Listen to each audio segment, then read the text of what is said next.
30 வருஷம் உழைச்ச எனக்கே இந்த நிலைமையா? செல்வ பெருந்தகையை கிழித்து தொங்கவிட்ட ஜோதிமணி. காங்கிரஸ் கூடாரத்தில் வெடித்த பூகம்பம். 30 வருஷம் கட்சிக்கு உழைச்ச எனக்கே இந்த நிலைமையா?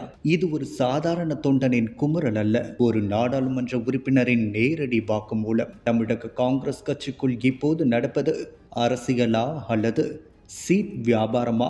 ஜோதிமணி அவர்களின் அந்த ஒரு ட்வீட் தமிழக காங்கிரஸ் தலைவர்களின் முகத்துறையை மொத்தமாக கிழித்து தொங்கவிட்டிருக்கிறது. சமூக நீதி பேசும் ராகுல் காந்தியின் கட்சிகள் உண்மையில் நடப்பது என்ன? இதோ அதிர வைக்கும் பின்னணி. ஜோதிமணி அவர்கள் மிக தெளிவாக சொல்லியிருக்கிறார். வேட்பாளர்கள் முன்பே முடிவு செய்யப்பட்டு அதற்கேற்ப தொகுதிகள் கேட்டு வாங்கப்பட்டுள்ளன. அப்படி என்றால் இது ஜனநாயக முறைப்படி நடந்த தேர்வு அல்ல, இது ஒரு பக்கா பிளான் செய்யப்பட்ட வியாபாரம். 30 வருடம் கொடியேற்றிய தொண்டனுக்கு வாய்ப்பில்லை, ஆனால் நேற்று வந்தவர்களுக்கு சிவப்பு கம்பள வரவேற்பா? செல்வ பெருந்தகையும் கட்சி பொருளாளர்களும் யாருக்காக வேலை செய்கின்றனர்? காங்கிரஸ் தொண்டர்களுக்காகவா அல்லது அறிவாலயத்தின் உத்தரவுக்காகவா? இந்த வேட்பாளர் பட்டியலில் நடந்த மிகப்பெரிய கொடுமை கொங்கு மண்டல புறக்கணிப்பு. 38 தொகுதிகளில் பெரும்பான்மையாக உள்ள கொங்கு வெள்ளாள கவுண்டர் சமூகத்தை மொத்தமாக துடைத்து எரிந்திருக்கிறது காங்கிரஸ் தலைமை.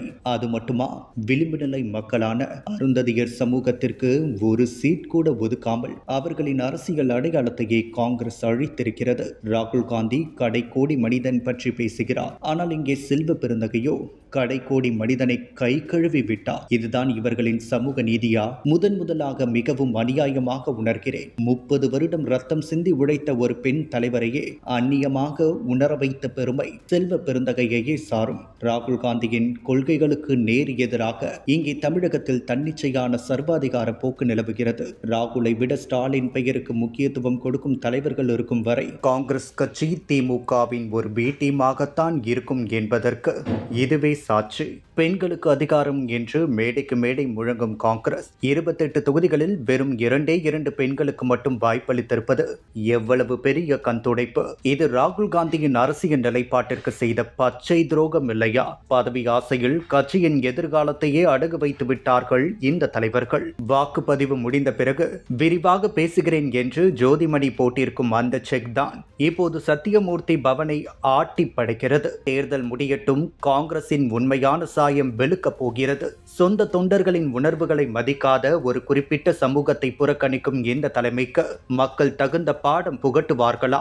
இப்படிப்பட்ட தகுதியற்ற சுயநலமான தலைமைக்கு தமிழக மக்கள் வரும் தேர்தலில் மிக கடுமையான பாடத்தை புகட்டப் போகிறார்கள் என்பது மட்டும் உறுதி. தமிழகத்தில் காங்கிரஸ் ஏற்கனவே செல்வாக்கை இழந்து தேய்ந்து போயிருக்கும் நிலையில் இப்போது கட்சியில் இருப்பவர்களே இப்படி அதிருப்தி தெரிவித்து வருவது அந்த கட்சியின் அழிவு பாதையை காட்டுகிறது. ஒட்டுமொத்தமாக தமிழகத்தில் காங்கிரஸ் கூடாரம் இப்போது அழிய போகிறது. சொந்த கொள்கைகளை அடகு வைத்துவிட்டு அறிவாலயத்திற்கு அடிமையாக போகும் இந்த நிலையை தான் காங்கிரஸ் தொண்டர்கள் இன்று மிகுந்த குமுறலோடு பதிவிட்டு வருகின்றனர். திமுகவின் கொத்தடிமையாக மாறியிருக்கும் காங்கிரசிற்கு தமிழக அரசியலில் இனி இடமே இல்லை.